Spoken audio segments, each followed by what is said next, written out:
What's going on, everybody? What is going on? It is almost said Friday. It is Thursday, July 4th, 2024, and we are back with another evening stream here on the Torian Rain Reloaded channel. If you haven't done so already, please be sure to go ahead and hit that like button.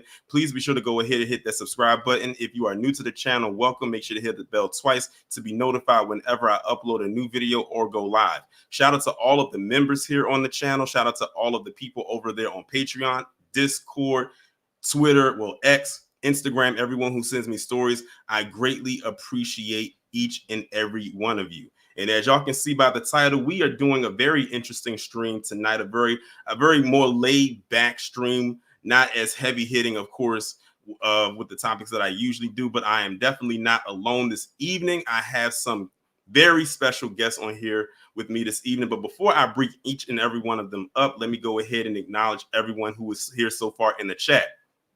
We got Craig Colson, Jacob Bowser, Reparations Nations, Kid Gravity Beyond, Kendall, Chris Vesey, Barbara Johnson, Terrence Jackson, Tamika.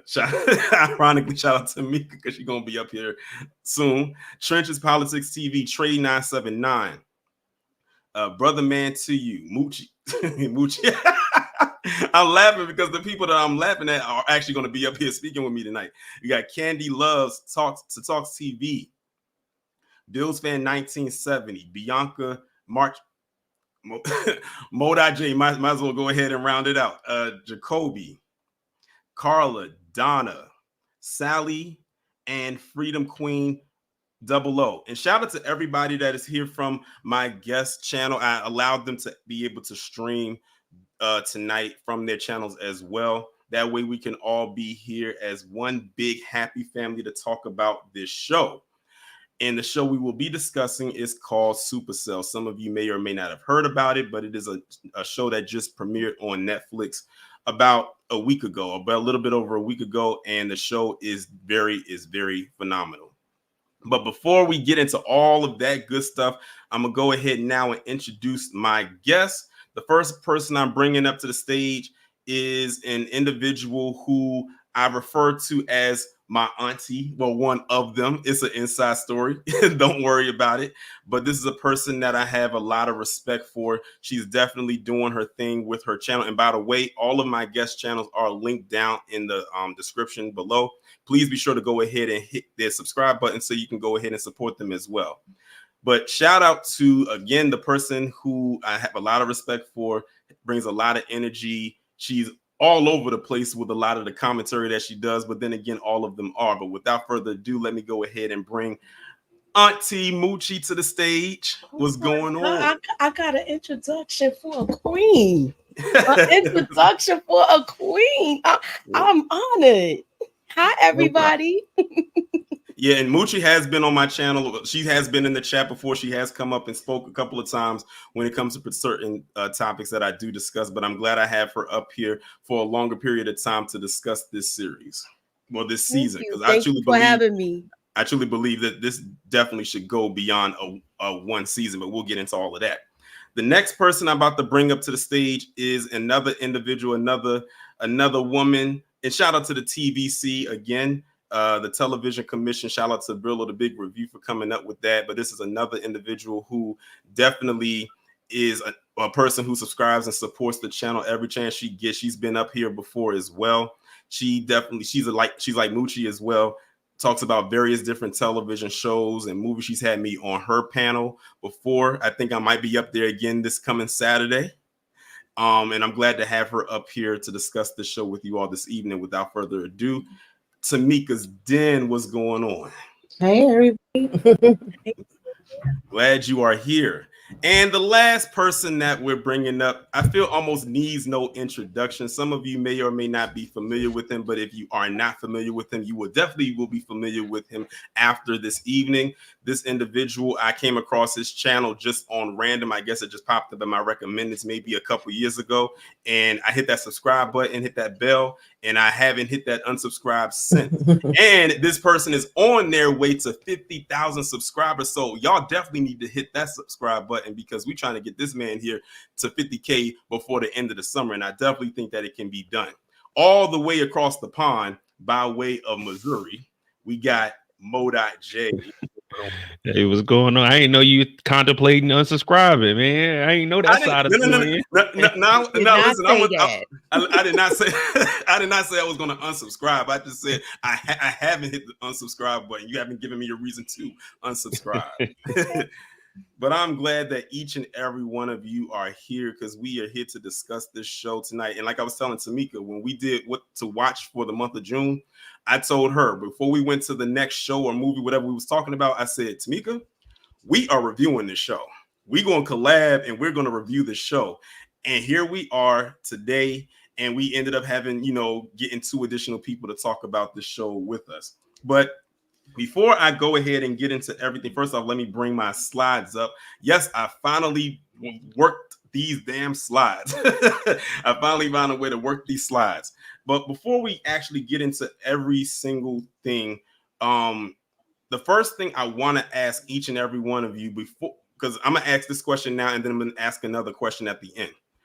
Before going into this series, and I'll start with you, Moochie. Before going into this series, and when you maybe watched the trailer for like the very first trailer, was this something that jumped out at you and you said, okay, I'm definitely going to watch this? Definitely. It jumped out. I usually take a night out where I just look at trailers. Mm-hmm. And this was how I'm compiling a watch list. So that's what I usually do. And I think me and Tamika talked about this backstage too one night. But yeah, so this was definitely one that caught my eye from the get-go. Right. Definitely. All right, Tamika, same question for you. Yeah, I mean, listen, black, first of all, I'm always going to bet on black. I'm going to rock with black, blackity, black. So they already had me. Then I said, okay, we got superpowers. Mm-hmm. I remember talking to a few people about it, sharing the trailer. And then I was like, I forgot about it. So when we was doing the What You Should Be Watching, it came back up. I was like, they ain't really promoting this. What's going on? You know why they not. Mm-hmm. Right. Now, Mo, I really got to ask you this one. I'm afraid this question is slightly different for you because I know you are not the biggest fan of superhero content. So I want to know what made you watch this because this is like outside of the realm for you. You don't usually dabble in the superhero stuff. So this one had to really catch your attention for you to be locked in. I mean, I seen the trailer, but what really got me was Eric. So I never seen him before, Andre. So I never seen him before until I watched BMF, and I was like, man, he can act. So once I seen him on there, I was like, oh yeah, I'm definitely gonna watch it. And plus, I love the UK, so I always go to London at least 3 times a year. So I was like, yeah, I'm gonna go ahead and watch this. But I'm glad I did though. Yeah. As a matter of fact, this show, not that I gauge it off of Rotten Tomatoes or anything like that, but they said this show got a perfect 100 on both the critics and the audience side. That is very rare to get. Usually it's going to be the numbers are going to be high on one side or low on the other, or maybe about even. But they said this got 100 on both sides. They said everybody loves this show. It only had 6 episodes the first season, I think, because that's more of a test run to see how it would work, and that way they don't have to dip too far into the budget. But I would honestly say that after seeing this first season, I was left wanting more. I think that was the only downside I had, was that it was a short season. But you know what? I was locked in after being a third into the first episode. I mean, but they're promoting it. They're promoting it a lot overseas because it's a UK film. But Rapman is real big, and this is his first time directing something like this, and he actually wrote it. So Rapman is real big over in London. And I mean, yeah, it was a test, but they're really promoting it more overseas than they are to the American audience. Wow. Right. Well, I think after this, I think it's safe to say that they're going to definitely have a big following. And I have a feeling that they come back for season 2, throw a higher budget at them. I mean, they did what they did with this one, but I think they can throw them more money to really ramp it up for another season, especially with how it ended. But for those of y'all who are unaware, the show Supacell is about these 5 individuals. They actually are right here on the screen. They're in part of the slides, who basically find out that they ended up developing superpowers, but they have no idea how they ended up developing them. They just kind of came on spur of the moment, but they had no idea. And I'm gonna be honest with you, I kind of figured out how they got it somewhere in the first episode when the character Michael went to go visit his mother and she said she had sickle cell. And I said, I wonder if that has something to do with why they have the powers, because they also mentioned that he had the trait. And then they started slowly trickling in that that's probably what it was for the other characters. I was like, oh, okay, now it makes sense. And I thought it was dope that they did it with an all-black cast, because sickle cell anemia is very high amongst Black people. I actually have the trait. I actually found out I had the trait when I went and got my last physical, and I got it from my dad's side. And usually sickle cell anemia or the trait literally is something that passes on. It's hereditary. Yeah, that part got me, because when you hear the synopsis, all it tells you is all they have in common is being Black, but it's actually more than that. You know, they're very vague, which I like that they was vague with like the synopsis. They was vague with the trailer. They didn't show you too much. I kind of don't like when they do that. So when they do the sickle cell, and for those that don't know, I recently went off on another daggone show that brought sickle cell, and it's funny because there's 3 shows that recently spoke about sickle cell. On the one hand, I gave them credit because I was like, you don't hear that on TV shows too much, unless maybe it's a medical show they may mention it. But anyway, nonetheless, I like the way they did it in here, because I have the trait too. All my siblings have the trait, and my sister has the disease. So I get a little biased sometimes when it comes to that. So I was like, wait a minute, let me see how y'all go on, run this one. But I liked how they did it. Hey, Tamika, one day who knows, we're gonna wake up and our eyes gonna be glowing. Well, you said you have no powers, you don't got the trait. Yeah, I don't have a trait, but shit, I wish I did though. Yeah, but okay, so now that I gave you the synopsis, now what we're going to do is we're going to just go run down between every individual character. We're going to start with the core cast first, and then we're going to go into the supporting cast. And it's 5 main characters and like a slew of supporting characters, but each of them play a significant part. So the first person we're going to start with is Michael. Michael is like the main, I guess you can say, central hub of the team. And to give you a little bit of background on Michael, Michael basically works for this package delivering company that basically is an off-brand Amazon. I mean, that's basically what it is. It's basically like an Amazon. And he lives with his girlfriend turned fiance named Dion. And one day something just happens and his eyes begin to glow. Basically what happened is he went into a neighborhood to deliver a package and he gets attacked by this gang and he ends up dying. But then something happens where he's able to go back in time and reverse what happens and come back to life. And what's interesting about his powers is he's one of the few in the group that has multiple abilities, because Michael is able to go back in time, he's able to go into the future, and he's able to teleport. So that's why I say he probably has the most unique power, which means by default, I would believe that would make him like the leader of the group. So what do y'all got to say or add in about the Michael character? And we can talk about some other significant parts about him as well. Mike can also freeze time. Mm-hmm. Yeah, exactly. So there's a fourth one. I forgot he can freeze time. He could freeze time. He could teleport. Mm-hmm. Go back in time, go into the future. Mm-hmm. I like Michael's character because soon as he got a little gist of his powers and his mission, he was really trying to prevent things from happening. Yeah. This actor, Tossin Cole, he was in a show that Tamika and I covered before, 61st Street. So I'm familiar with him, but I did not know he was from London because he was in a show with Courtney Vance where and he was based out of Chicago, so I had no idea. So now when I seen him with the accent, I was just, I didn't know he was from London. But it starts off great with him as a character. He seems like a very strong, character in this, and I liked him. Yeah, and I like that his mission is to prevent his fiance from dying. Like that's literally his goal. And the thing is, we've seen that happen in other series. I don't know if any of y'all seen the show What If, but the first season of What If. But with Doctor Strange's storyline, he's able, of course, the mystic arts and everything like that, and he keeps trying to prevent his fiance Christine from dying. This man literally went through so many scenarios, and every last one of them she died, and it was driving him insane, like to the point where he became dark strange, like he became evil strange. It literally drove him to madness, and that's literally the mission that Michael has right here. But he knows he can't do it alone, so he has to try to, he ends up seeking out other people. Want to know what this also reminded me of? The movie Crash. Because notice how they kept walking past each other or crossing paths or bumping into each other, just like in the movie Crash. That's what that kind of reminded me of. Is I don't know if y'all peeped that as well. Yeah, like when Andre ran into Sabrina after she was yeah.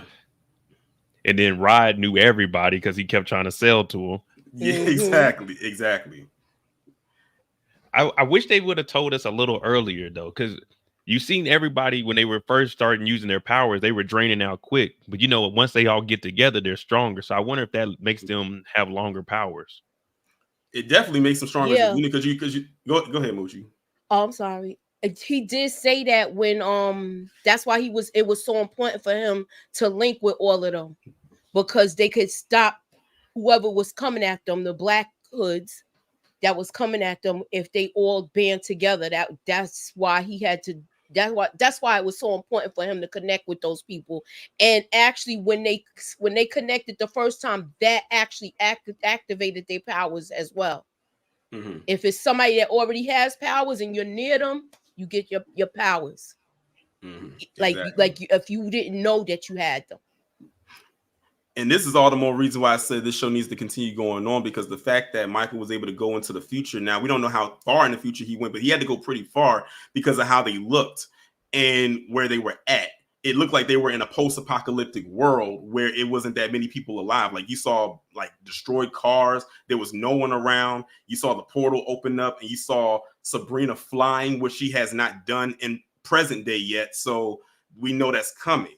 And so that's why I said they showing us that y'all got to keep it going at this point, because I'm waiting to see what that's going to be like. I know Freedom said if they have a healer, the girl Jasmine's the healer. The girl Jasmine that they got in the Ashington Estate, she's the healer. Yeah.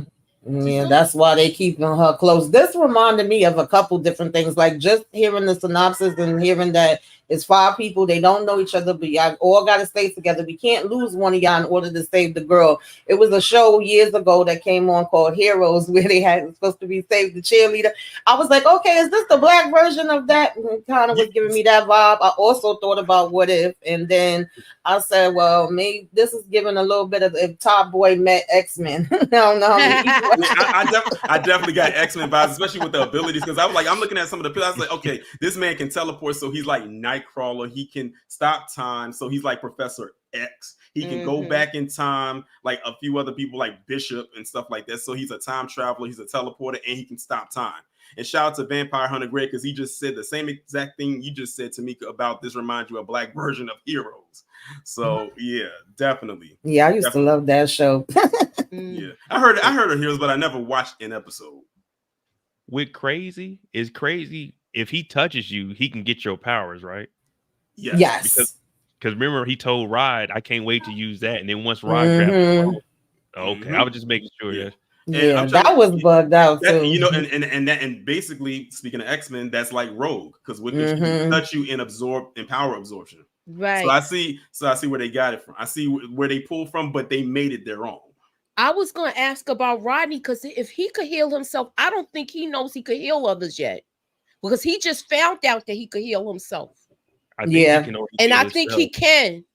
I think he can. I agree with Mo. I think he can probably only heal himself. Oh, okay. Yeah, I don't think he can, because we haven't seen him. I don't think he knows how they don't know how to use their powers yet. Yeah, they was just learning. That would be interesting. Because I was thinking when the I don't want to put my track shoes on, so I'll wait till we get there. I'm sorry.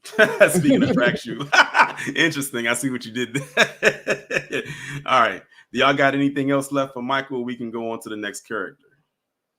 I mean, overall, I'll say this: for Mike to have all those powers and have to try to bring everyone together, man, that'd have been tough. Because if I was Michael, we would have never linked up.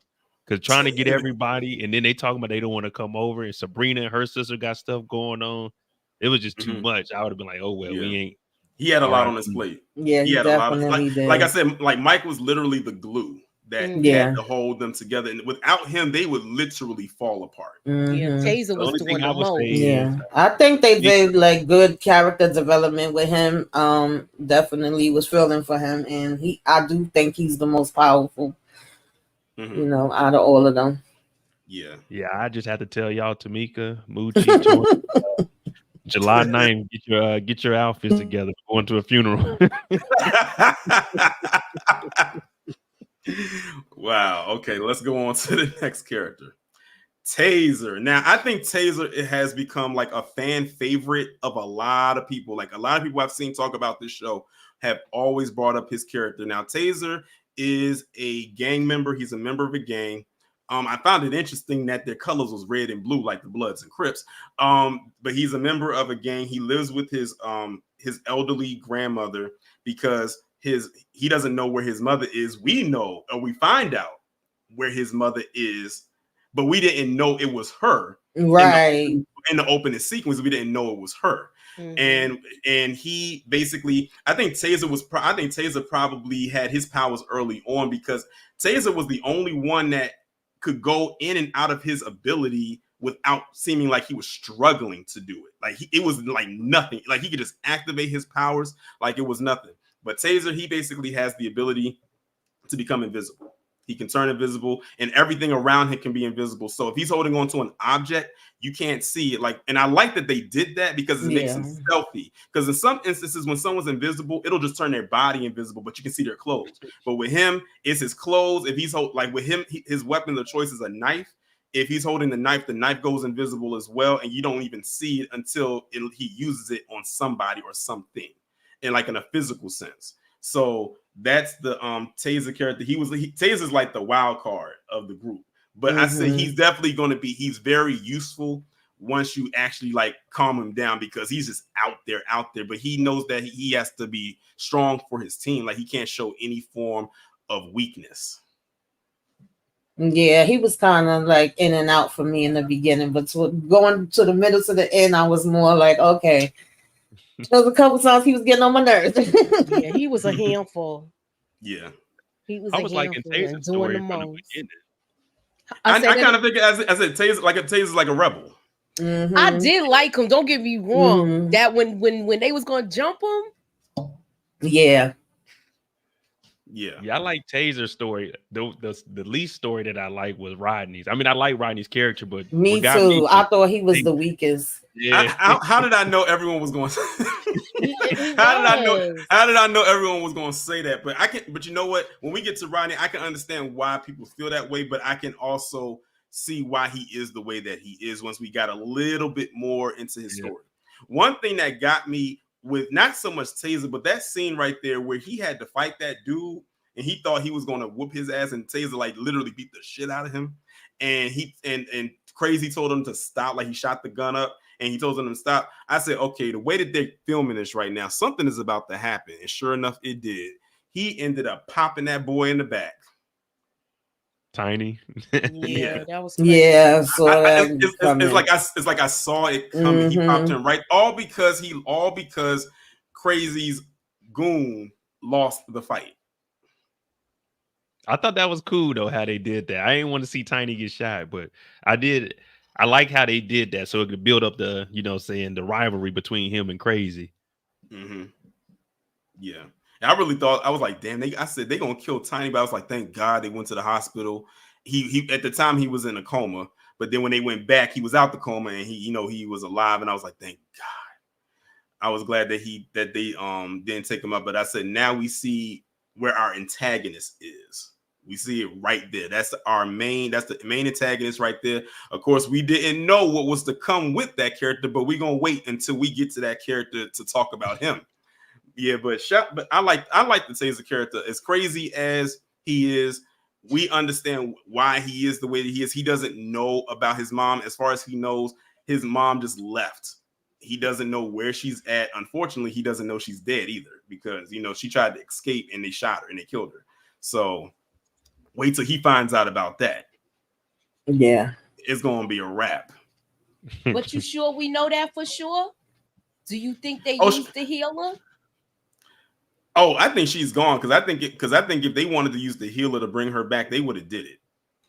Like you saw them, they cut her we open. just seen them dragging her down and then cutting her open. So and yeah, cutting her open and getting the blood. Mhm. So yeah, so I think she's gone, unfortunately.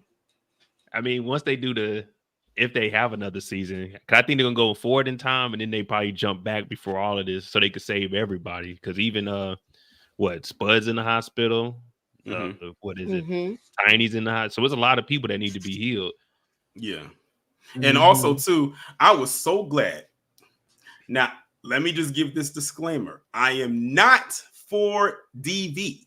I'm not for DV. However, that girl at the party who made that call, when Taser met up with her again and they found out it was her that made that call that kicked all of this off, and Taser put them paws on her, I was like, he didn't hold back. They were trying to talk to her. Taser was like, F that. He squeezed past all of them and said, bump, and went and literally had her leaking. She got him poked up. Yeah. She got him poked up. I'm sorry. I know what you're saying, but she had what was coming to her. She set this whole thing off. She really did. And I wasn't mad, but did you see how his homeboy was looking? He was sorry he opened his mouth that he spotted her too after. Yeah. He was sorry he opened his mouth. Like I said, when that happened right there, I'm not even gonna lie. When I was looking at it after I calmed down a little bit, I leaned back and was like, what do you want me to say? But That's I mean, she was how repping the game too, though. Remember, she was like Sixers or whatever it was. So it was like, yeah. And she still was talking junk when they walked up to her. Yeah, she was like, "God, you can't touch me." So that's why I didn't feel sorry for her, because she was like, all right, I'm a queen and I'm part of this and that too. So you can't, she was really acting like she couldn't get touched. And he put paws all over her. He put paws, claws, all of that. Hands and feet. Taser's crew fit in good too. I liked all the characters they had around Taser too. That was good. I like the characters too. They had me cracking up. Some of them had me dying with some of the stuff that they were saying. I don't know what it is. I guess it's because of the accent and how they enunciate the words that makes it funny. It's supposed to be serious, but it's funny to me because of the stuff that they say. Like when they get real serious, I be laughing because it's like you're trying to understand what they're saying sometimes, especially when they get mad. But even like the slang, even some of the slang be cracking me up. I had to put my subtitles on. That's how it is in real life. I you did go too. over there, you talk to them, and you don't understand what the hell they talk about. You just like, okay, cool. Now in the UK, like when they said grab the knife, having a knife is like having a gun that isn't registered. So you go to jail for having a knife in the UK. Yeah, and I know, and I like that they actually emphasized on that in the show, because in the UK, even the police aren't even allowed to carry guns. Right. So I like that they emphasized that the knife is the go-to weapon for them. Like over here in the States, the gun is the go-to weapon. So I like that they kept it authentic in that, because Crazy was the only one, I believe, who had a gun. What's the name? Braggs with the braids. He had a gun too. Because remember, he put it on Andre. Right. Oh, right. Yeah. Yeah. All right. So that was Taser. Let's go on to the next character, Rodney. We were just talking about Rodney. Okay. So Rodney, he's the speedster. And let me just say, they did a good job with the speed ability on here, because sometimes they get that wrong, even on big movies, The Flash. But I like that they did that on here. So that's basically his ability. Of course, in the future, it looks like he has lightning powers because he has like lightning. If you can see it right here, that's actually him in the future, and he has lightning on his neck.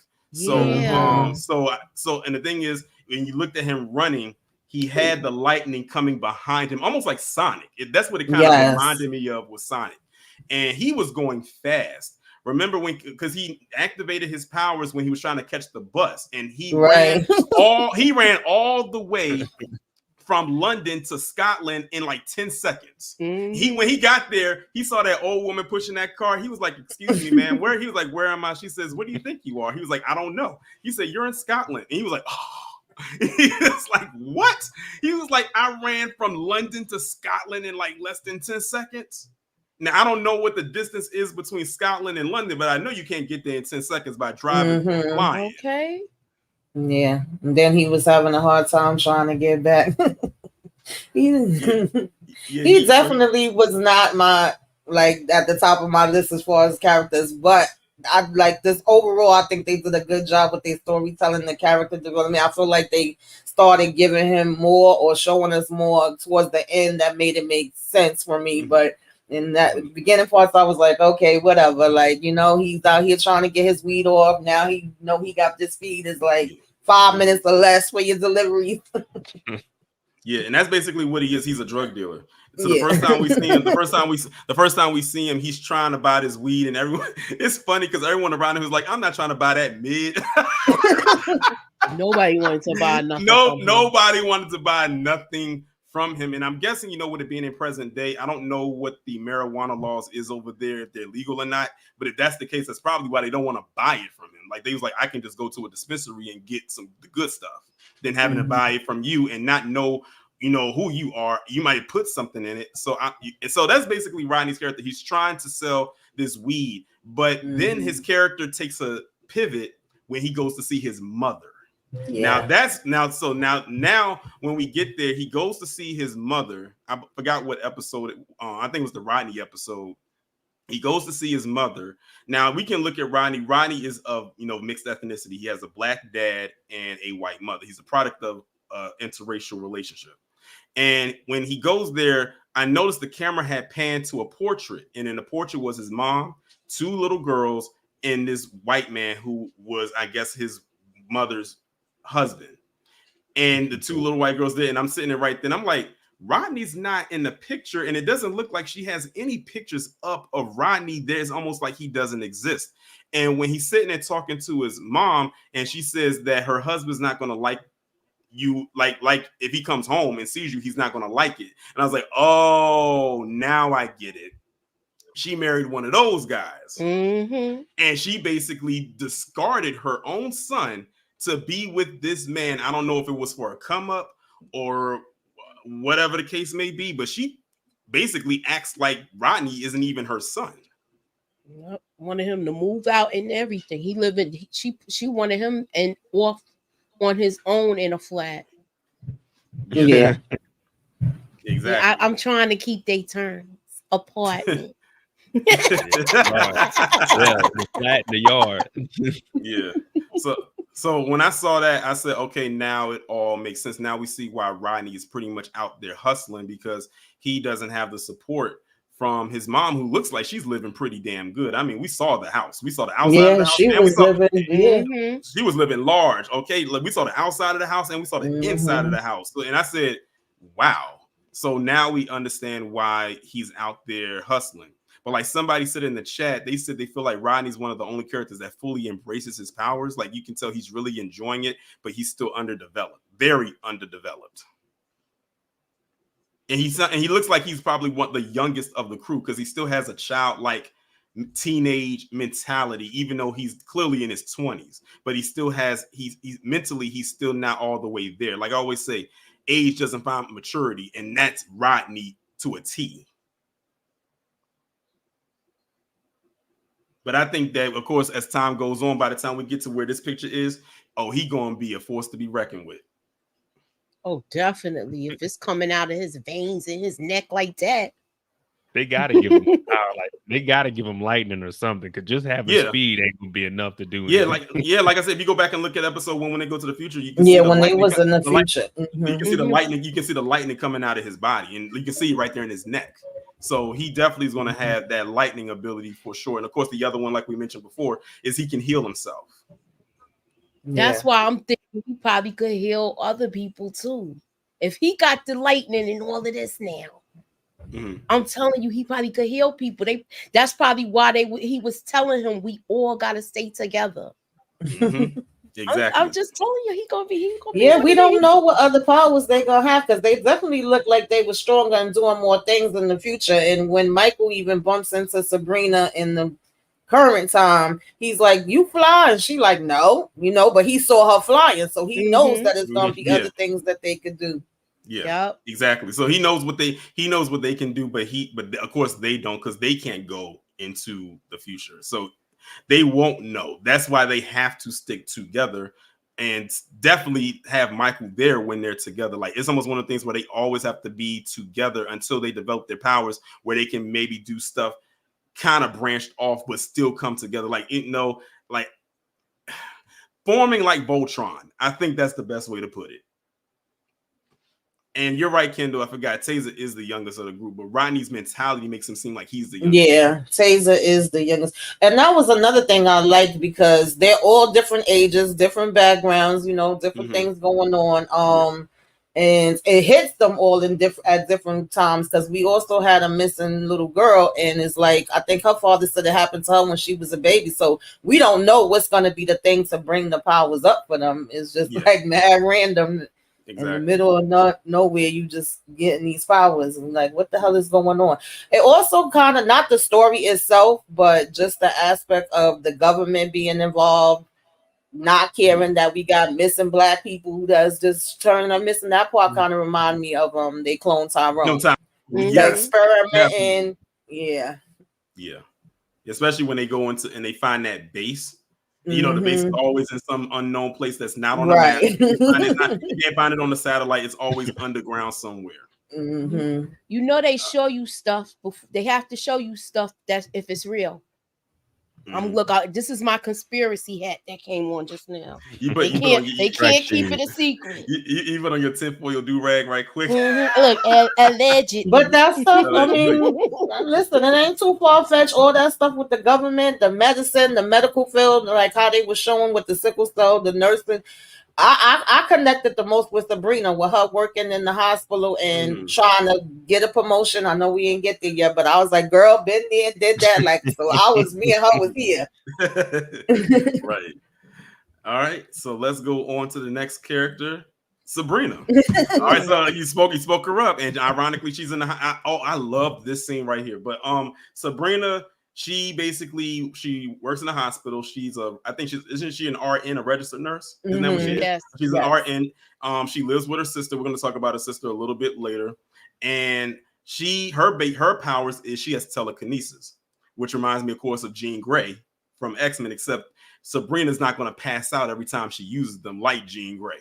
But I like her because she definitely is a very strong character. Telekinesis, having telekinetic abilities, is a very strong ability to have, to be able to move things with your mind. Like I said, I really like this scene right here because she got into like a little verbal conflict with that old man sitting on the bed, and he was basically berating her to the other nurse, and they were trying to tell her, no, Sabrina's a very good nurse. And then Sabrina, she got mad and she slammed the cup on the table, and it caused all the stuff around her to fall. It even caused the lights to flicker.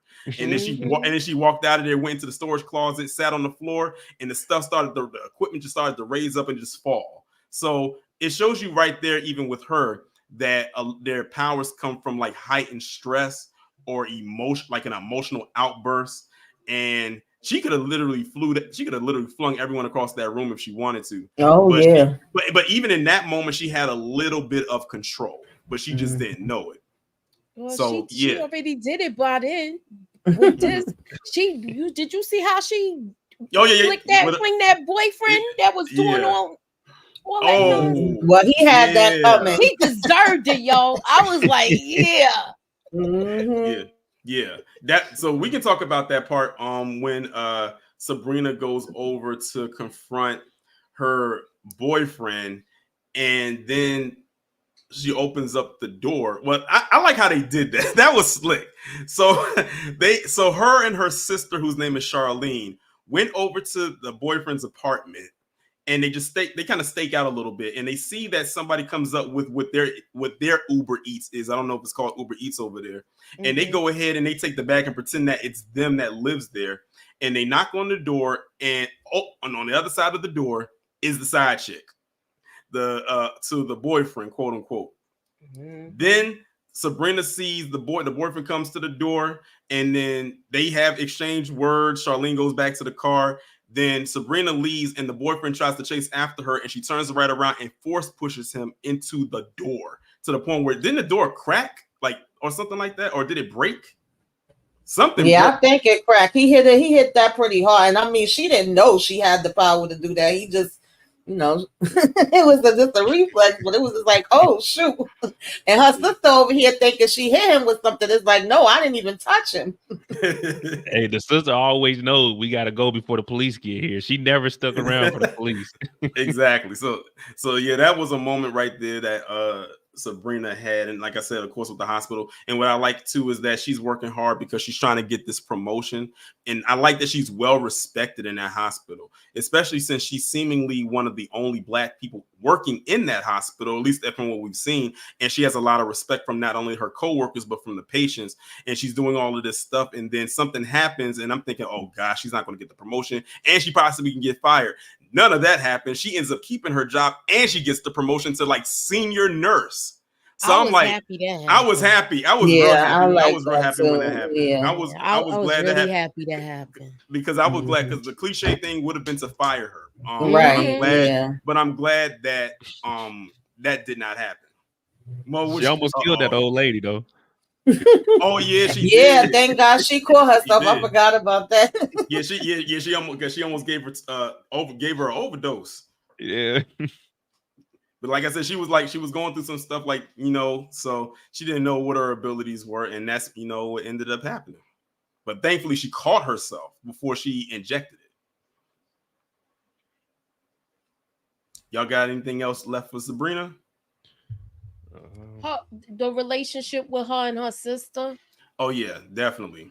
I like that her and her sister have that relationship. And it's like, it's like the typical type of relationships that you would see a lot of sisters have. And I like that they stayed together because, their parents are no longer alive. So I'm glad that they found a way to, live together, because her sister, as out there as she is very educated. Like, she's writing a whole dissertation. So she's going for some kind of post-grad program degree. So we're going to get more into that because we're going to talk about Charlene a little bit later, because like I said, we're going to talk about the supporting characters too. Y'all got anything else? No, just how they interacted with everybody. Because remember, Mike showed up to the house at the beginning of the episode and dropped off the package. Charlene was trying to talk to him, so I like how everybody all the stories just kept. Exactly. That's why I said it reminded me of the movie Crash. Like, they were coming in contact with each other and not realizing that they were going to end up all being connected by the end. All right. How many doors you think he had to go to when he was trying to find Sabrina? Remember his boy? Look at the packages. Oh yeah. I can only imagine. Mike was on a mission. He was like, I got to find these people, because he said, I saw them in the future, but it's like, okay, I don't know their names. I don't know where they live. If they work, I don't know where they work. I can only go off by their faces. Imagine you walking around the city all up looking at people's faces. Like, exactly. All he had was the first names and the date. That's it. Like, you would be looking crazy. All right. So the next person, and I think this is the last person of the core, is Andre. Shout out to Lamar from BMF, because I think this is the person that I think gravitated a lot of us to want to watch it, because this was the more familiar face that we knew of if you watch BMF. But Lamar, he is a single father to a BS baby mama, but we're gonna get to that one. And he works in a call center, or at least he did. And he's like between jobs. He's kind of struggling to make ends meet, but I like that everything that he's doing is for his son. Like, he's far from a deadbeat dad. Everything he's doing, he's putting his son first while also struggling to keep his son out these streets, because that's another connection to the crazy character and his crew. And his ability is he has super strength, which works perfectly for him. Because I said, I bet you he's gonna be the one that has the strength. And when he punched that ATM and all that money came and all that money came out, they said free money.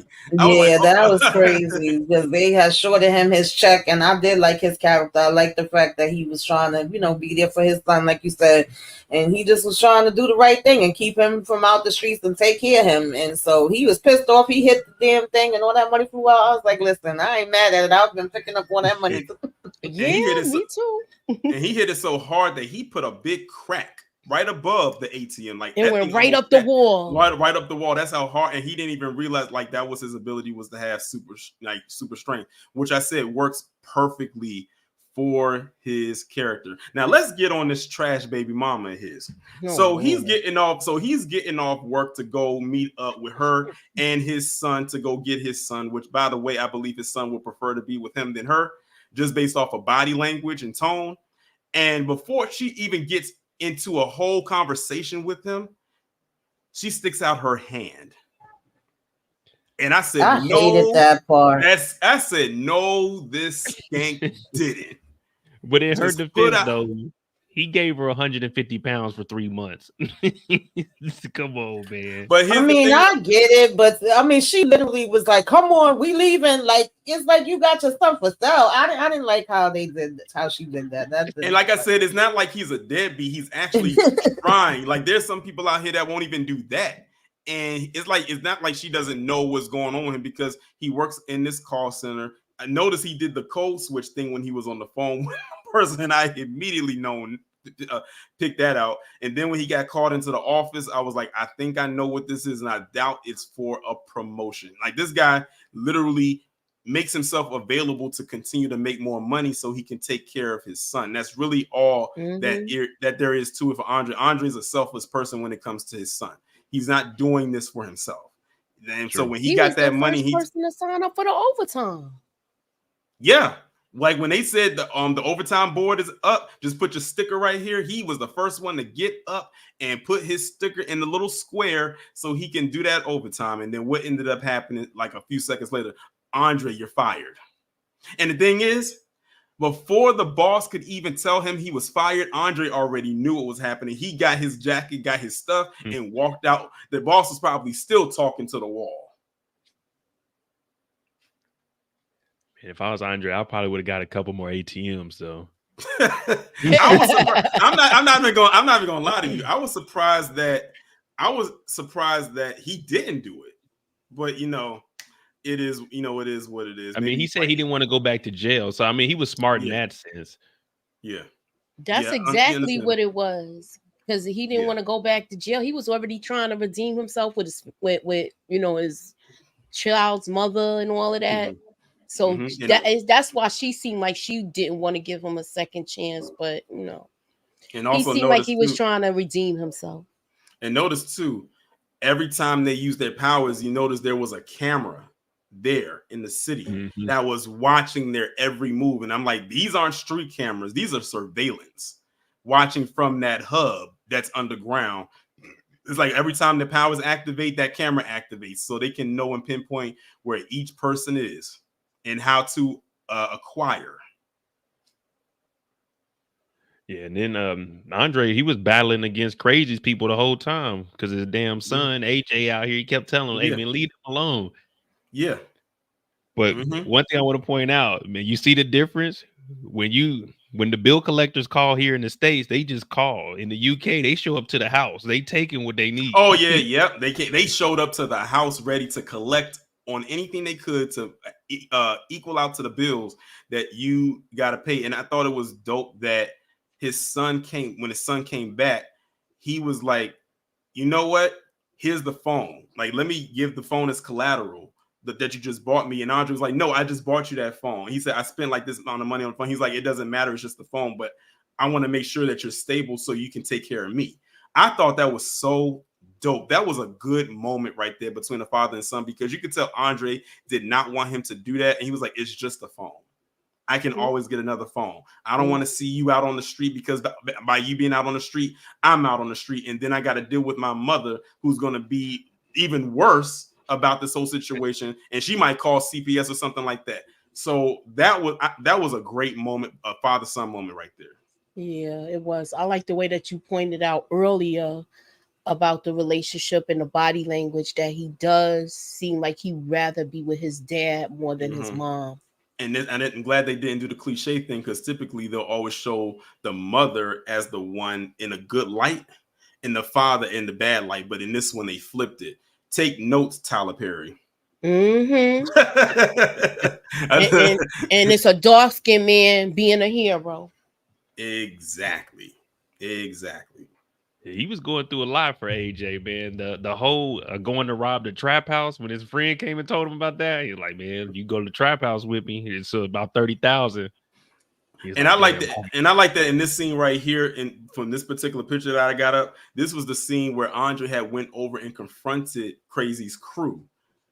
And he looked like I was like, a part of me wanted him to go off because he started to activate. I wanted him to go off on them, but I'm glad he held back at the same time. But man, if there was a director's cut, they would have been flying all over the city. But you know what? I think that was a foreshadowing moment, because when they come back next season and he see what his son is doing, he's about to really get at them this time. Yeah, because his son is about to enter that underbelly. Yeah, I was gonna ask, did he see his son? Oh well, he came through the what's the name, the portal after everybody had ran, because his son was down there selling. Yeah, he doesn't know. Andre doesn't know that Andre doesn't know that his son is now in the belly of the beast. That's a good way of putting it. Like he's starting to cross over, but I don't think his son is going to be there very long, though, to be quite honest with you. Oh boy. You all right, yeah, I don't like to see people die. I'll be having my no Jesus no moments. I know you were hurt when Dion could have went home, but instead she talked about, I know my date, and came down there and it was an early date.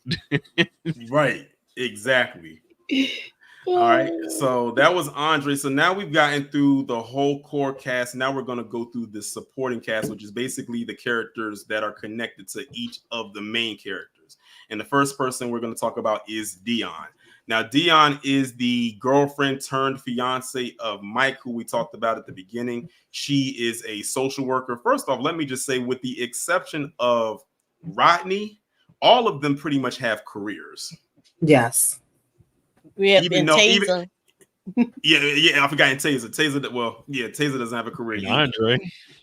Well, Andre's between careers. I mean, he's being dealt a bad hand. The man is literally trying. Right. Like, he actually went to apply for another job, and they still didn't. They still slammed the door in his face. So it's not like he's out here not trying to. Right. But Dion, she's trying to redeem himself. But Dion she's a social worker, and what I like about her character is that she genuinely loves Michael. Like, she is in love with this man. Like, every time you see them together, she's always smiling. She's always happy. She's always concerned about his well-being, even though sometimes it can come off very motherly. And I think it's because she is a social worker, so she sees what goes on with these kids. And then when it's like, we see what Michael's trying to do for her and trying to save her, but he's not telling her because he doesn't want to frighten her. Because, like, how can you really tell somebody, like, I'm trying to save you from dying? Like, how do you tell somebody that? Mm-hmm. So that's really her character. Of course, they live together, and she ends up becoming a intricate part when she goes to that restaurant, and she talks to those workers at that Jamaican restaurant, and she finds out that the girl, their daughter, is Jasmine, the healer. Mm-hmm. And she's trying to find out, okay, how do we find them? And she's and through her, she ends up finding out the location where the hub is at. Right. The crazy thing was, I liked her character too. I like the fact that she was connected through being a social worker, and she's actually working with some of the missing people, like, because she was on the case for Taser's mom too. But the thing about it is, if her and Michael would have actually been talking more, because at one point he started telling her, like, leave it alone, don't investigate it anymore. And at the same time, he not supposed to be doing it, but he's still doing it behind her back. And had they actually sat down and talked, they would have been able to find a lot of the connections, because the people that was going missing was saying the same things that he's saying, like, they trying to be normal, and somebody came and took them, and it was something going on with them, something that changed, something that they couldn't explain. And so it was like, had they, been able to put all the information together and sit down and talk, they probably would have got somewhere a lot faster. But I like that part of it too, that everybody kind of had, different situations going on as far as economic, socially, things they was into. For Taser, it was his mom going missing, and then he had his grandmother. For Rodney, he had his situation with his mom. Andre had his son. Then Michael, he got his mother that got sickle cell, and then he got this relationship with somebody. I think they had met when they was like young kids, and he was trying to propose to her. They had their house, their car, so everything was going pretty good for them. That's actually how it starts off too, with the car. Yeah, that's literally how it. That's literally one of the first things we see after. When we didn't know it was Taser's mom, but when the next scene is Michael getting that car, and she's like, and I like how they played that too, because they played it like he was trying to flirt with her, like they didn't know each other, but it turns out they were actually together. So I like how they did that dynamic.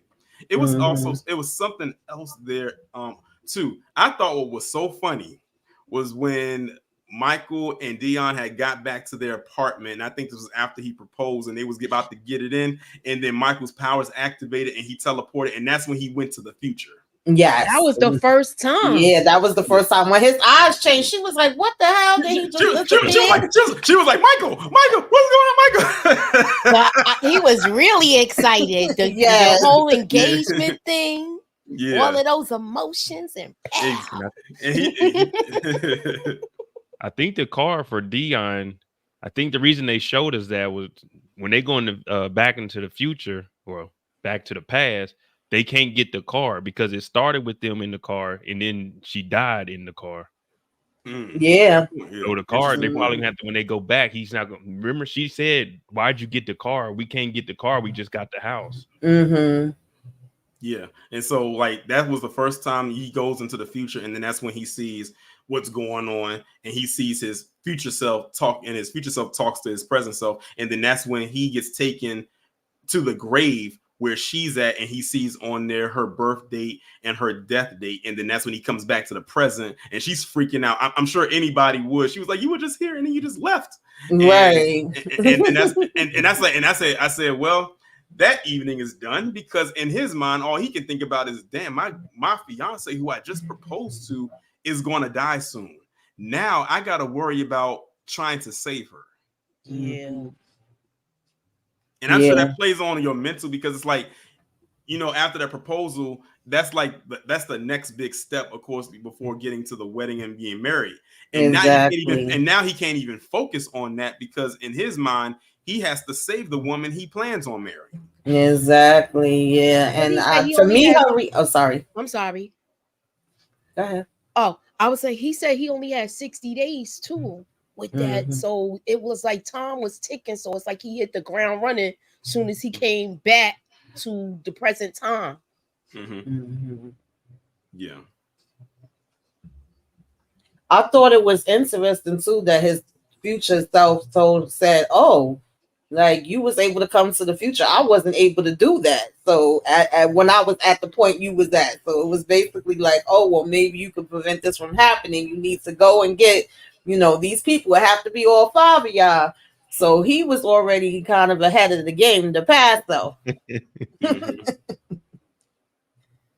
Like I said, that's a lot on somebody's plate. Okay, so I'm gonna ask y'all this question: is that the one that was talking to him in the future? Is that the one that was at the end?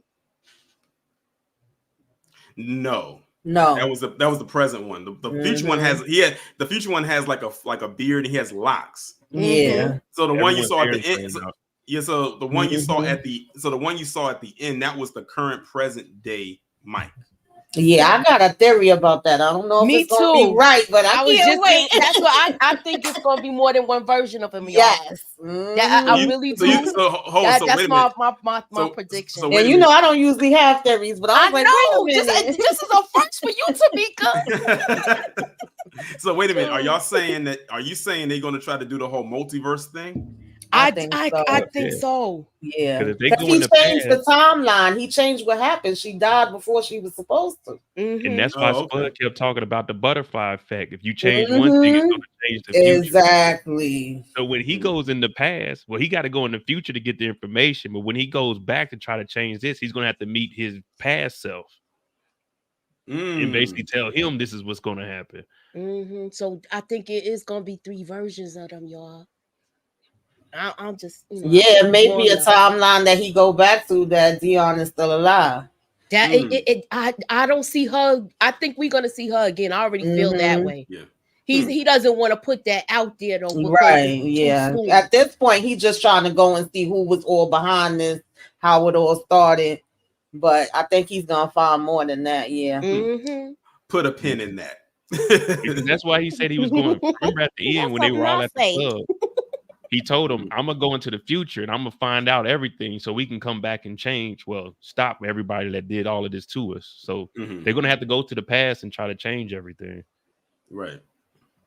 Cool. All right. So that was Dion. Next up, we have Charlene. Okay. Charlene is, like we mentioned before, the sister to Sabrina. They live together. Charlene is more like the party girl. Like she's kind of out there. You can tell that. I'm not going to say she's immature, but she on the mature scale, Sabrina definitely is ranking way higher than her. But she also is exes or situationships with Crazy, who is the main antagonist of this season. And I thought that was very interesting too, because the scene that she let him in the house, they smash, and then she finds out he's going to see some other girl, and she gets upset. What did she grab? Was it a knife? Was it a knife? She got the knife. Because he had choked her. And he almost choked her to death.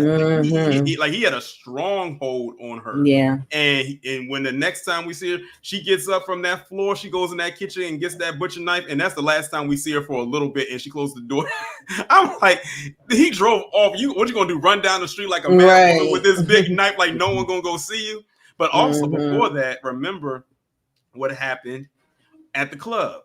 She was at the club. Her and Sabrina had went out to the club, and then Charlene had met up with this guy, and they end up, kind of almost doing their thing. They go out to the back, and then he tries to force himself on her. She says no, and then all of a sudden, we see his eyes start to glow. It was like, hold on, and he's not, wow. and that's when I was like, wait a minute, who was this guy? I said, and he's not part of the group.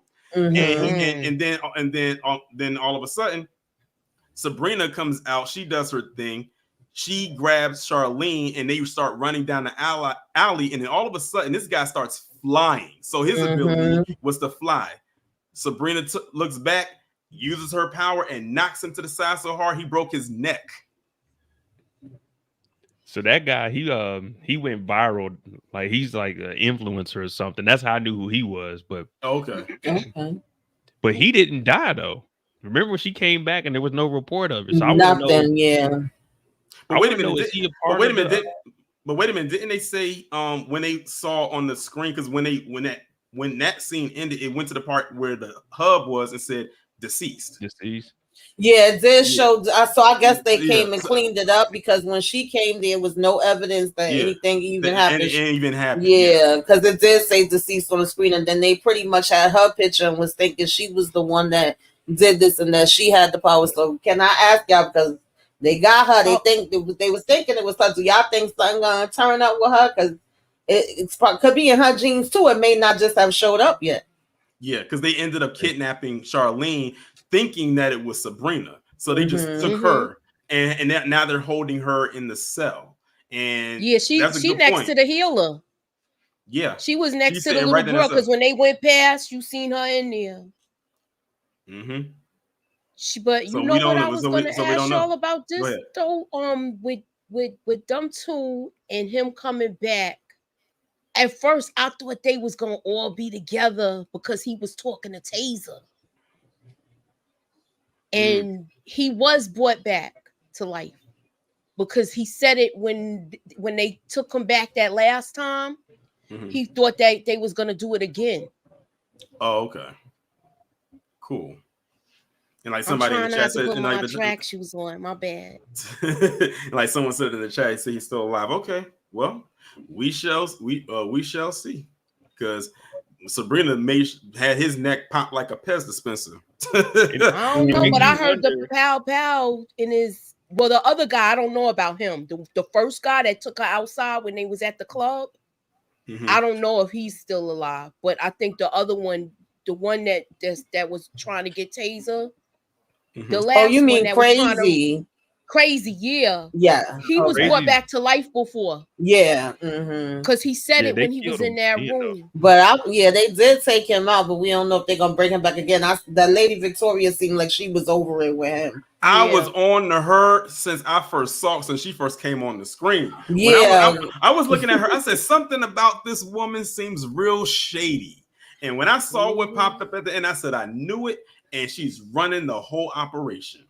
Yeah. When she showed up, I believe it was talking to his mother about the sickle cell and was smiling. I was like, yeah, nah. And then we got this special program, this place you could go to. Now, and that, I said you can keep that brochure. Yeah. Mo, was you ready to say something? No, I was just saying that.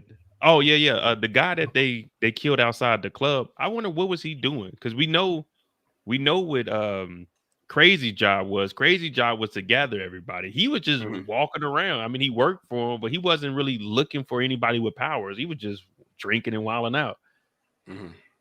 Yeah, I think that he was trying to. I think he was probably trying to flex. He was like, I got these powers, like no one's gonna stop me. Because the thing is, a lot of them, before they come together, probably think they are the only ones with those abilities until they realize I'm not alone out here. There's others out there just like me. I said, oh, it's a lot of y'all like that out there, and some of y'all are being held in that containment. Y'all just don't know it yet. Yeah, and the crazy thing was them keep telling them that they was gonna, make them normal and then they could go back home. And when Victoria first showed up and was talking to Michael, it was like, oh, do you have sickle cell too? Do you have the trait? And then I was just like, yeah, okay, lady. One thing I forgot to mention, going back to Andre, because I forgot to mention it. Andre did get captured. Yes, he did get captured by those hooded figures, what we're going to talk about soon. And he got taken through the portal, and he actually was down in the hub, and he was injured. Like, he had lashes on his back, and then that's when they brought Jasmine, the healer, in, and she healed him so they could question him. And then you had that guy speaking to him. And I said, that actor looks so familiar, and I realized where I saw him from. He was in Deadpool 2, and he was a snake in that movie too. So I guess playing a snake is just in his resume. But yeah, he plays a snake a lot. Yeah, because Andre was actually supposed to meet up with Michael and Rodney at that point. They were starting to be like, because first he was trying to get Rodney help, and Rodney wasn't paying him no mind. But then he finally was like, all right, yeah, now that my friend got beat. Yeah, exactly. And then that's when they were trying to corrupt Rodney, basically saying, oh, this is a good paying job. We know your situation with your son and everything. So, like I said, they have them under surveillance, so they know everything about them from top to bottom and everywhere in between. Yeah. He was also in Ray Donovan too. Yes. Okay. Did he play the same kind of character? He played Ray Donovan's brother, the one with Parkinson's, the boxer. Yeah. All right. So that was Charlene's character. The next person we're going to talk about is Gabriel. So Gabriel is Mike's friend. He owns the bar. And what I liked about Gabriel's character is that he's like the typical friend that if you tell him some stuff like that, he's not going to believe it. He's going to think you're crazy. Like, what the hell are you talking about? You about to sit up here and tell me that you got these glowy eyes, you can do all of this and all of that. You saying your girlfriend is about to die. And it's like, huh? Like, what are you telling me? And I would have the same reaction, because it's like you're dumping all of this on me at one time. Like, I can't even register past the first thing you just told me. Yeah, I thought the reactions was pretty realistic how you would react. And then it was funny too, because at some points it's like, if you get powers, what would you be doing? And on the one hand, you're gonna be trying to get what you could get for yourself, shoot. But then on the other hand is that side like, okay, so are you gonna help other people and all of that? But then it was funny because he was like, okay, so if you could do it, close your eyes, do it again, concentrate. And he waiting. I was cracking up. Yeah, but I think Gabriel was like a dope character, and as the fact of having Michael as a friend. And I said he's definitely going to have him by his side now, knowing what he can do. Oh, Yeah. definitely keep him on your side. Mm-hmm. Moochie, See, it'd be y'all got hard something? not to do some like the boys type stuff, knowing that people have these powers. You know what I mean? Mm-hmm. Yeah. Especially with like how Rodney was selling the drugs.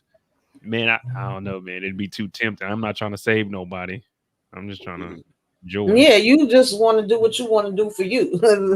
Shoot. I mean, if it happens and I'm around, I do it. Yeah. I mean, but I'm not gonna go out there and seek it. Mm-hmm. Like, if I happen to be, look, hey, I'm messing with this ATM machine and I see some old lady get mugged, yeah, I'm gonna handle my business. Yeah. Right. I did like Okay. Gabriel's reaction when he popped up, when he finally was able to harness being able to teleport, and he popped up at the bar. Yeah. Yeah. And he kept And the reactions on are each side of the bar. and the reactions were genuine, like, whoa, like, how did you do that? Like, what did you just do? So I like that they did that. I can imagine, I bet they had a load of fun filming this. I bet that Heck set yeah. was fun to work on every single day. Because one thing I always do is after I watch a new show or a movie, I go and watch the cast interviews, and that's exactly what I did with them. Yeah. And they said they said that last scene that we see, that last big fight that they have, they said they shot that at like 3 a.m. Wow. Yeah. They shot that at like 3 a.m, and they said it was wet and damp because it was raining or just finished raining. So that moisture on the ground, that wasn't something they sprayed. That was from a rainy day they just had. And they just added into the effect to make, to add the additional effect of the scene. But yeah, that's what I like doing after I watch shows, and to get more insight of behind the scenes stuff, from the actors and the director and the crew's perspective about a show or movie that I'm watching. So that was Gabriel's character. Next we got Spud. So Spud, no, you laughing already. I like Spud, man. I like Spud more than Rodney. So, okay, Spud is Rodney's friend. He's basically out there helping him sell the drugs. Basically, Spud is like a big connect. Like Spud, you know what it reminded me of? Well, I was going to say Braden, but Braden could not do it. Braden could not do it. Spud is a more street savvy version of Braden. Braden is more suburban. But Spud is more well connected. He'd be helping Rodney get these sales the best that he can. And then unfortunately, Spud ended up getting caught by Crazy's crew, and they beat the shit out of him. They almost killed him. I thought Spud was done out here when they captured him. I thought he was up out of here. Spud knew he couldn't get that product there in 5 minutes, man. The whole reason we started this was because of Rodney. Yeah, I don't even know why he answered, but I did like Spud, and I felt like he kept it real with Rodney. He kept him grounded, and he also knew about superheroes, so he kept doing the comparisons and bringing it up. He was more like wanting to help when Mike first showed up than Rodney was. Exactly. Yeah, I forgot. Yeah, that interaction that him and Mike had when they first met at the restaurant when Rodney was there. I like the fact that he was bringing up the Avengers. Yeah, because he was like, if you all get together, you form the Avengers. You like the Avengers. Yeah.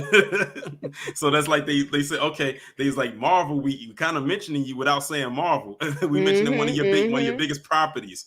Exactly. But yeah, I'm glad that Spud is still here. He's still alive because it was looking crazy. Oh, that whole scene was one of my favorite scenes in the show. Was when they captured Spud and they was beating them, and they all came because that was the first time they all came together for the first time, and they were all using their powers. That's when I was talking about how Crazy is like the link.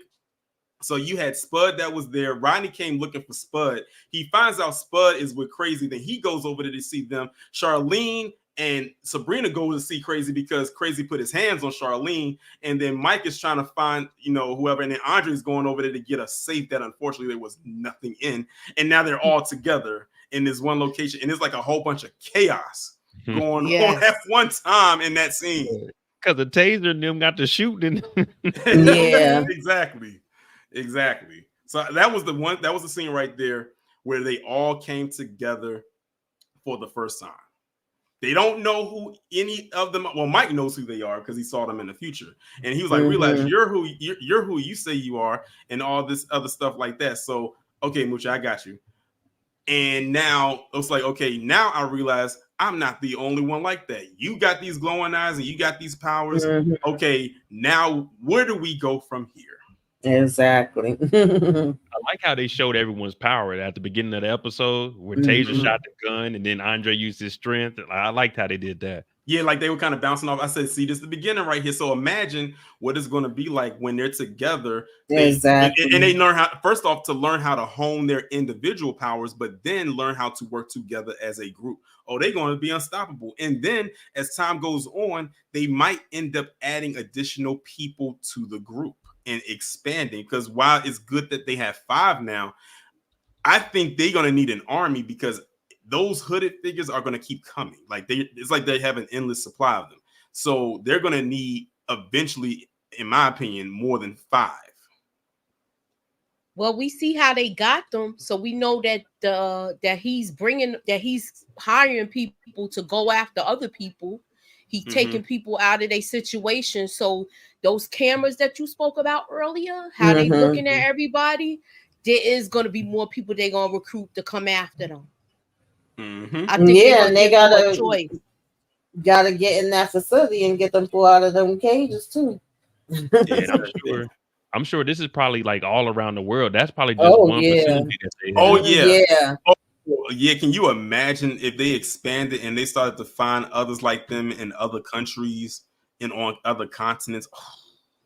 Now, if they want, this is just a suggestion. They don't even have to do it. They can still keep it UK based, but let the show go on for a couple of seasons and when the series gets ready to come to an end, wrap it up with a whole globe of those individuals coming together to fight one big like entity. So like what they was again, like with the Avengers when they had to come together again in Endgame and fight Thanos and doing something like that. But that's just me thinking, ahead. That's me like I would love to see something like that.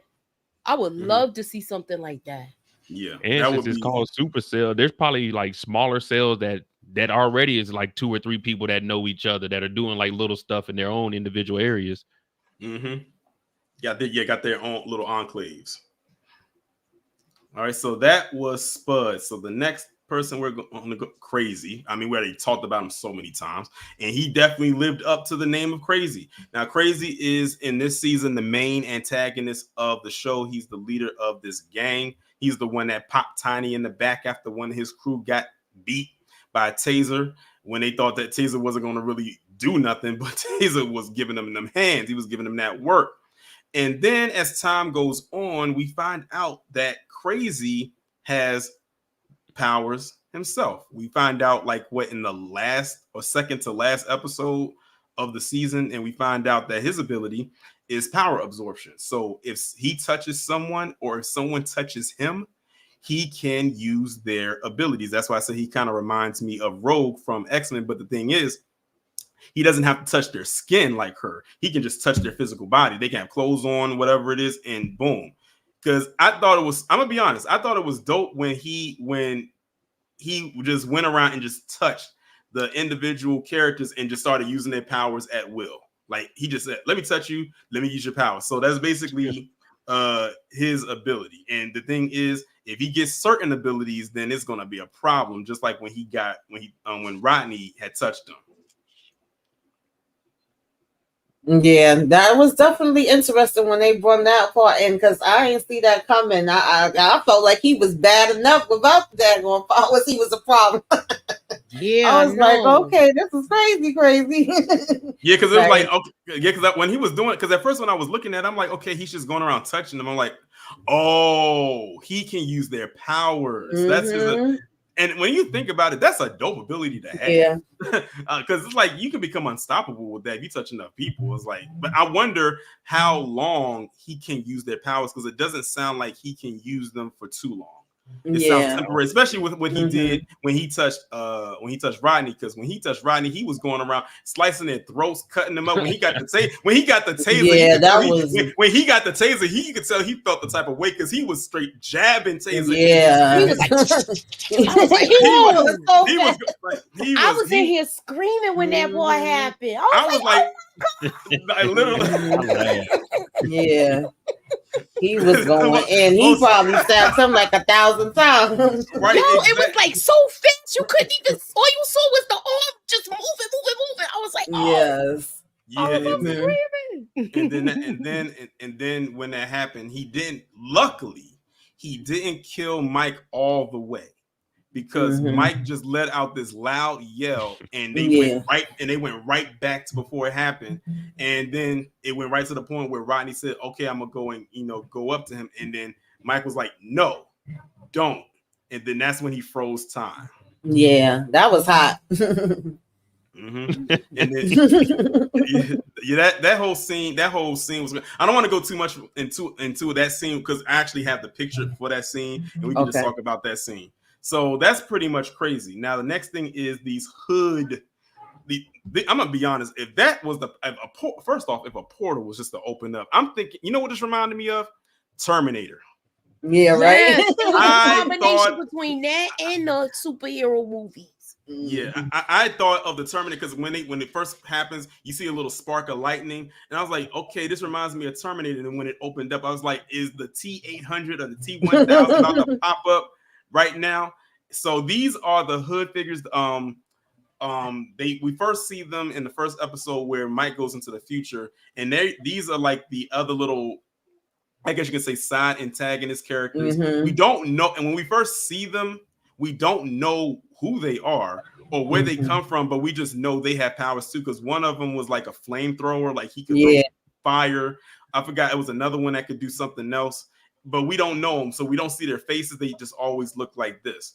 But then as time goes on, we find out that these were recruits at that facility that they brainwashed to go and collect others like them so they can build their army. This is what happened with Andre when he got snatched up, and that guy was telling him, "Oh, I'll pay you well," and all this and the third, because he, for a slight second, was dressed just like that, because he was brainwashed, and he was about to go ahead with the plan too, because he was ready to take them through that portal.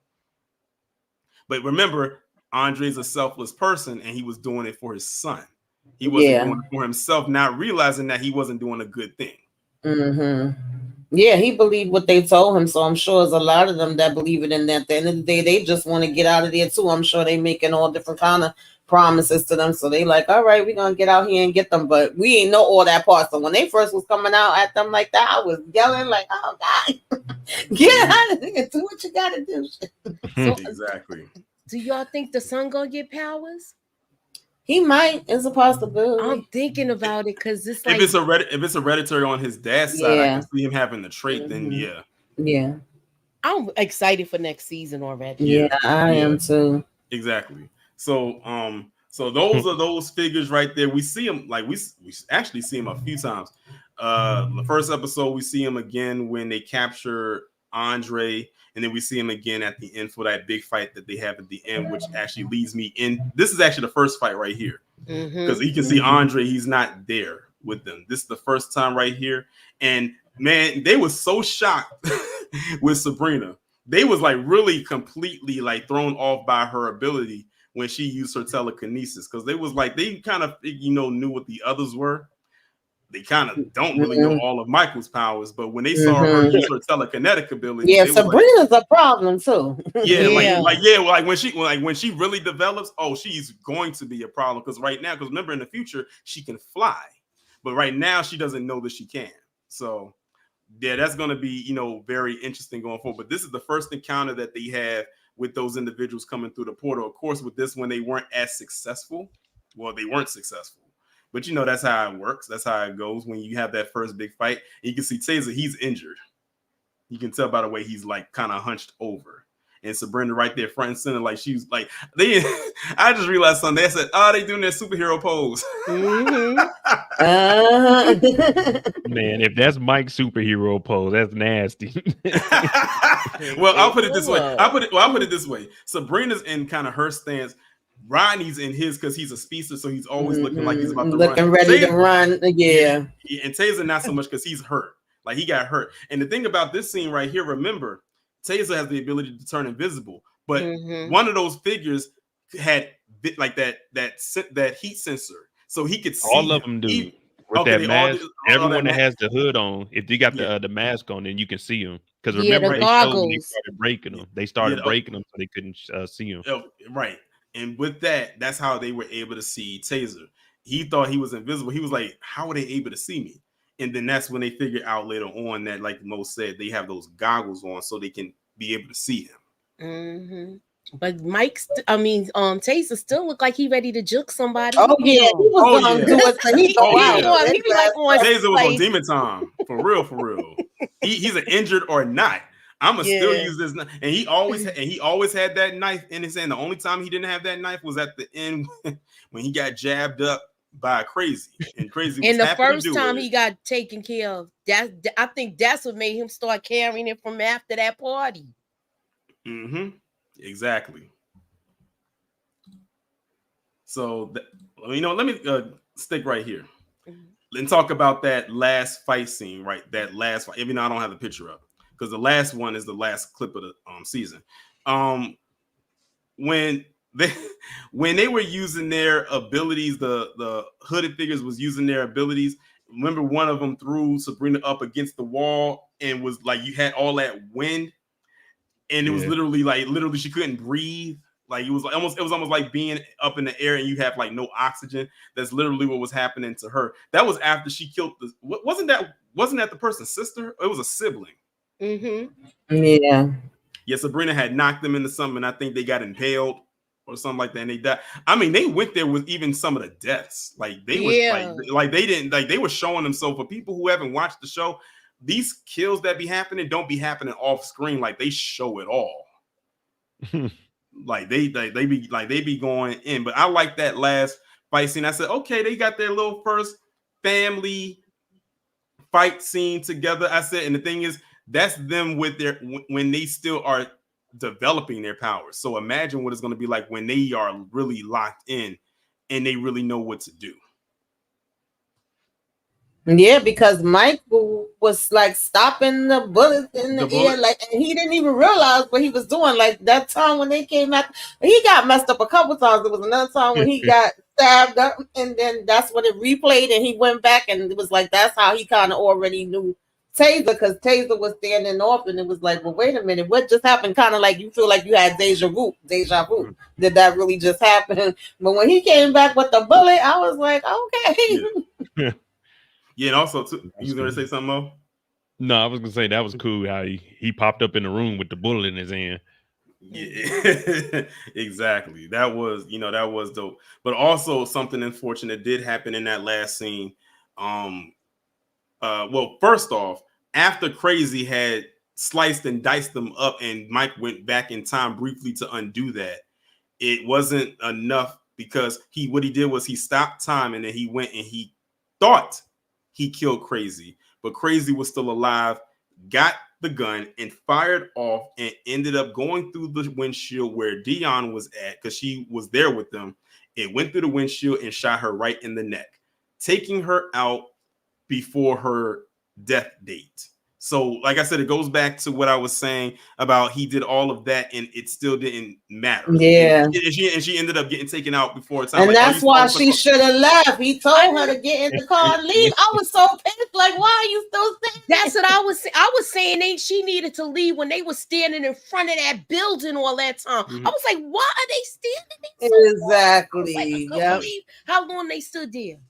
Because remember, the whole Spud was the one that talked about the butterfly effect. So when Mike heard that, he was trying to explain to her, but she cut him off when he was talking about the butterfly effect. Because remember, before they went down there, she said, "Oh, well, we know our date, so I'm good to go down there." But everything got changed. Exactly. Yeah. And all you saw was her crawling out of the car, bleeding out of the neck, and I was like, yeah, Dion, she's out of here unless y'all theory comes true and they find a way to bring her back. But it might be an alternate version of her. Yeah, so I think she won't be the same. Yeah, right. She won't be the same, but it depends on what version they bring back of her. Because he's saying he want to go back to the beginning. So is he gonna go back when he first meet her too? Because remember they was dating. They mentioned all of that stuff. I didn't even take notes. Imagine if I would have took notes, I would have had more. But if they would have when they took it back to the beginning, they were saying that how long they was dating and when they met and stuff like that. So I wonder how far back is he going to go to? He went ahead, but is he going to go back even further? Yeah, I mean, it makes you also wonder how far back he can go. Yeah, right. I mean, that's the whole let thing. the story keep going. Yeah, if they go back to like right when it started, and it's like, okay, that wasn't far enough back. They play it through. Like, then we got to go back even further. So I mean, that'll give you a whole nother season out of that. I thought she was going to get deleted. I thought she was going to get deleted when Crazy's people was in that car by that building too. Yeah, but one thing you got to also understand too is when it comes to time, you got to be very careful when you're doing that time traveling thing because you don't want to alter a timeline up because that can mess the future exactly. up. So, and me and Booby always arguing about that. He like, that's in the movies. I said, well, listen, that's all we got to go by. Anytime you change something, you mess something up, you got to be careful. Yeah, that's why I said you got to be careful when you're doing that. I said time travel might be fun and all, but when you like, say for example, I was to go back to the 70s. I have to make sure that first off that I don't come across my parents in the 70s, because that could alter me not being born. In the year I was born. Think kind of, you know what? Reminds you of Back to the Future. That's a perfect example right there. Is Back to the Future. That's the thing when it comes to time travel is you have to make sure that you remain incognito. Like you can go and basically window shop, but don't go in the store and try to buy.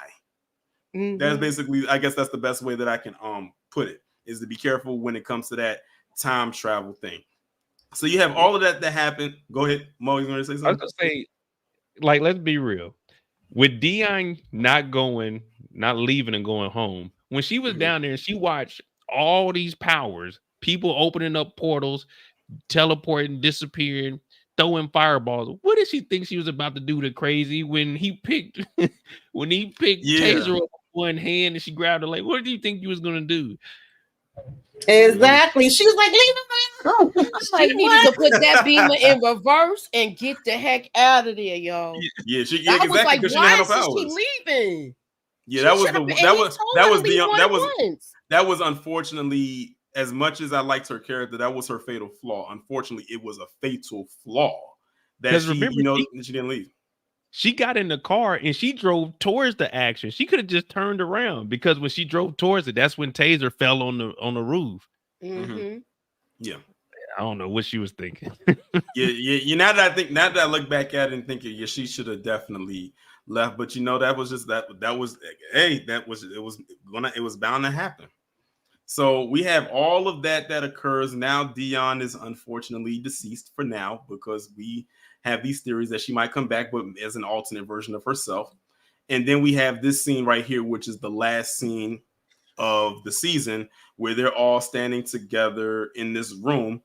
And you have Michael front and center, and he looks like he's about to go do something. We don't know where he's going, but he basically teleports out of there, but we don't know if he's going to the past or if he's going to the future. We already saw that he can go into the past, even if it was like slightly, but we know he can go into the future, which he went way into the future just based on how, everything around them looked and how they looked. So we have that going on, and then it cuts off. It ends. I like how they put the camera on their faces and all their eyes glowed. Yeah, I like how they did, because it showed right there that now it looks like they probably been working together. So now they are starting to hone their abilities, start to slightly be in control with it as well. And then of course you have the post credit. I said, oh, y'all got that from Marvel too. And they go back, and I said, y'all go back and they go back to the facility, and you see Crazy is laid up on the thing. So we know Crazy is not dead. And he's laid up on the table, and the guy comes in there and he talks to him, and he was like, so on and so on. He said, but at the end of the day, you didn't get the job done. So I mean, we can't send you back out there. So you're a liability. You're no longer an asset. And it walks off, and you hear 2 pops, and he's yelling. Now we all say if it's an off-screen death, it doesn't mean that the person is gone. So Crazy may not actually be dead. He could pop up in the next season, but right now it's just a question mark over whether he's alive or dead. And then in comes that white woman who I had said was shaky from the beginning. When I first saw her, I said I knew it.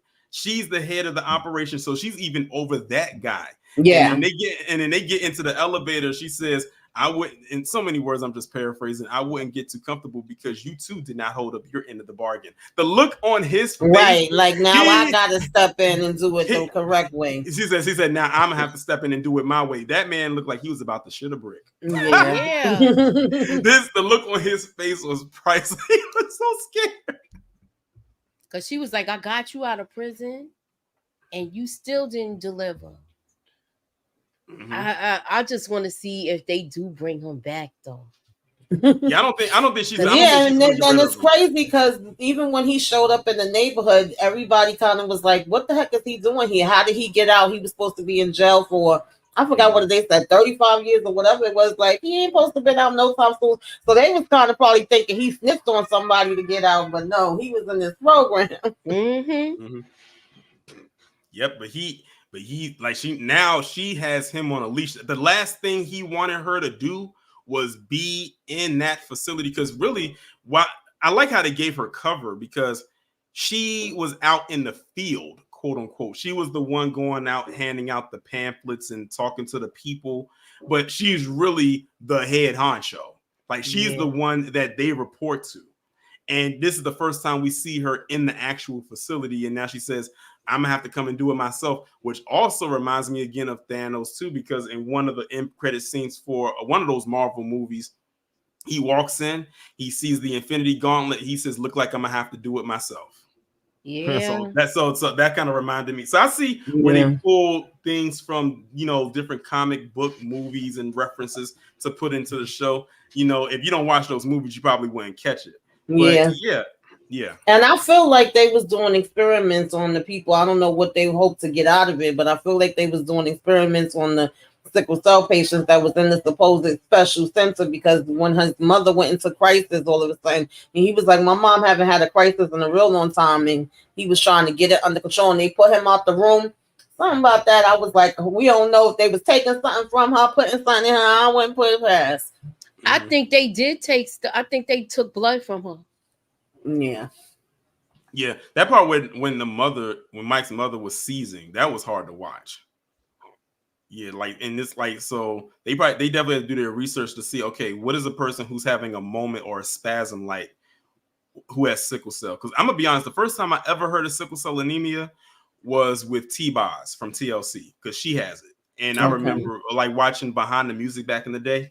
And that's when she mentioned it, and that's why they said sometimes they would have to cancel shows because she would have an episode and she couldn't perform like back in the day. So that's how I found out that she had it, and that's how I actually found out about it. And I guess with me having the trait, and Tamika saying you have the trait. Moochie, do you have it? The trait? No, I don't. Oh, damn! Tamika looks like we on our own.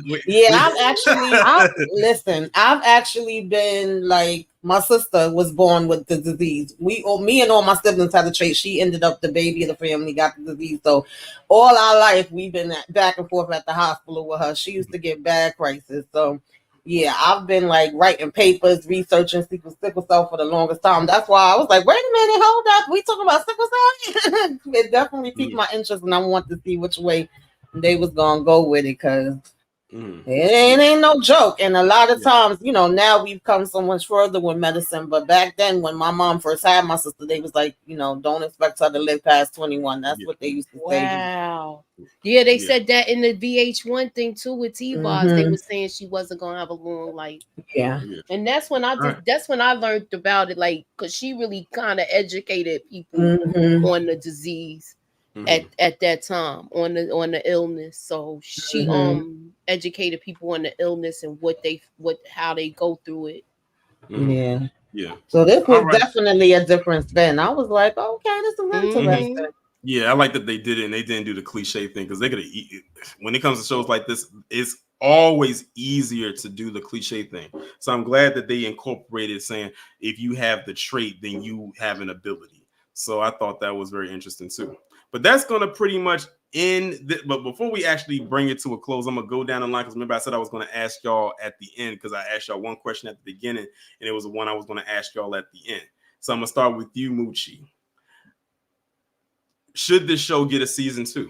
Heck yeah, I'm ready. I'm ready to see a season 2. I would love to see a season 2. I want to see where this goes. I like the fact that y'all talked about them making it worldwide. That would be hot if they do that when they. I hope it goes really far. Yeah, Mo. Yeah, I definitely want to see a season 2 of this. You can't end like that. You can't end definitely. with us trying to figure out what the hell's happening next. So yeah, I want to see it. Tamika. Absolutely. Netflix better stop playing. Y'all know Netflix be canceling some shows. I'm gonna be mad. We gotta have our foot on their neck. Oh, yeah, right. They better. Especially how it ended. They got to. Oh yeah, this ended on a serious cliffhanger. The main part where this ended right here was a cliffhanger, and the post credit was a cliffhanger too. So definitely, and I say this too, and I agree with y'all. Bring back with the season 2, but also make it a longer season. 6 episodes. Yeah, that's too little. 6 episodes just wasn't enough. That was my only con for the show, was that it was too short. But I say give them, see if you can give them an extra 4, give them 10. You know, I think this show definitely deserves it. I think the ratings were definitely there. The audience is there, and the audience can only grow bigger. But with that being said, we are about to bring this to a close. But before I do that, let me go ahead and acknowledge, of course, my guests for coming up. Shout out to Moochie, Modot, and Tamika for coming up. I definitely greatly appreciate each and every one of you for taking time out of your day to come up and speak or talk about this show. I'm glad I was able to do it because I have, I'm over there with y'all, but I don't think I've done it like this yet. And so this is like my first time doing it like in this format. So I'm glad I was able to do this. And I left the link to all of their channels down in the description. So make sure y'all go ahead and hit that subscribe button, especially if y'all watch shows like BMF or Power Book 2 Ghost or any of the Power spinoffs for that matter, or House of the Dragon, because all 3 of them, well, myself included, watches those shows. but they are the ones that do the commentaries on, and those who subscribe to me know that I don't do the commentaries like that, but they all do commentaries on all 3 of those shows and then some. So definitely check that out. But Moochie, what I'm gonna treat it like y'all do it. What you got coming up on your channel? What I got going on tonight at 1:15, Power Book 2. We're gonna do the first reaction. We're gonna talk about it. This is just right after coming off of watching it at midnight. So come and enjoy and get together with us tonight. It's gonna be myself as well as Tamika, EJ the TV Junkie, and come join us, and Inga. So come join us tonight. Well, actually tomorrow, come holler at your girl. Tamika, what you got coming up? Yeah, usually I'm rocking with the ladies. You be seeing me and Moochie. I'll be going from, the boogie down to Queens. And so Saturday, I'll do my self-care Saturday. I'm going to be talking about some things that's awareness, for July. And then what you should be watching, telling y'all stuff that's coming out for July. Oh, yeah, Tamika, am I coming back? Yes. Okay. I like doing those. I really do. All right, Modot, what you got coming up? I was gonna try to get up and do the first reaction for Ghost, but it's about to be 2 a.m. So I'm about to go finish packing, lay down. I'll be in Greece this weekend, so I'm gonna try to do a couple of lives. But if not, man, I'll be back Sunday. Nice. Enjoy your time. Enjoy yourself. All right, y'all. I'll be doing my premiere video tomorrow at 11 a.m. I probably won't be going live tomorrow like I usually do. I'm gonna save that live for Saturday as a midday live. So that's pretty much what I got going on. But with that being said, y'all enjoy the rest of your evening. Be safe and be one.